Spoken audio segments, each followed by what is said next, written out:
មិនល្បីឈ្មោះក្នុងស្រុកតែថនថាណែតល្បីឈ្មោះលើឆាកអន្តរជាតិតារាសម្ដែងថនថាណែតមិនខ្វល់ពីរឿងល្បីឈ្មោះក្នុងស្រុកឡើយផ្ទុយទៅវិញគេឈ្មោះរបស់នាងល្បីល្បាញខ្លាំងនៅលើឆាកអន្តរជាតិជាក់ស្ដែងរៀងរាល់ឆ្នាំនាងមានស្នាដៃធំៗជាច្រើនចូលរួមប្រកួតប្រជែងនៅក្នុងមហោស្រពធំៗនៅលើឆាកអន្តរជាតិបើនិយាយពីគេឈ្មោះតារាសម្ដែងថនថាណែតនៅក្នុងប្រទេសវិញគឺមានមហាជនតិចតួចណាស់ដែលស្គាល់និងចាប់អារម្មណ៍រូបនាងពីព្រោះនាងថតភាពយន្តបានតិចតួចណាស់ឲ្យផលិតកម្មក្នុងស្រុកប៉ុន្តែបើក្រឡេកទៅមើលស្នាដៃនៅក្រៅប្រទេសវិញក្នុងមួយឆ្នាំគឺនាងថតបានច្រើនរឿងនិងបាននាំយកភាពយន្តរបស់ខ្លួនទៅចូលរួមមហោស្រពធំៗជាច្រើនជុំវិញពិភពលោកជារៀងរាល់ឆ្នាំតារាសម្ដែងថនថាណែតតែងតែមានវត្តមាននៅក្នុងមហោស្រពភាពយន្តអន្តរជាតិមិនដែលខានហើយនាងតែងតែទទួលបានពានរង្វាន់ជាច្រើនទៅលើស្នាដៃសម្ដែងរបស់ខ្លួនសម្រាប់ឆ្នាំ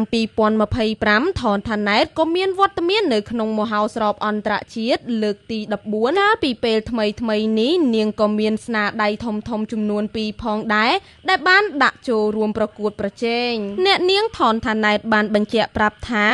នាងមិនខ្វល់ថានាងល្បីឈ្មោះឬមិនល្បីឈ្មោះមានអ្នកស្គាល់ឬមិនស្គាល់ឡើយពីព្រោះគោលដៅធំរបស់នាងគឺចង់ល្បីឈ្មោះនៅលើឆាកអន្តរជាតិច្រើនជាងដោយនាងផ្ដោតសំខាន់ទៅលើវិស័យអប់រំនិងនាំកម្ពុជាទៅលើឆាកអន្តរជាតិនៅក្នុងឆ្នាំ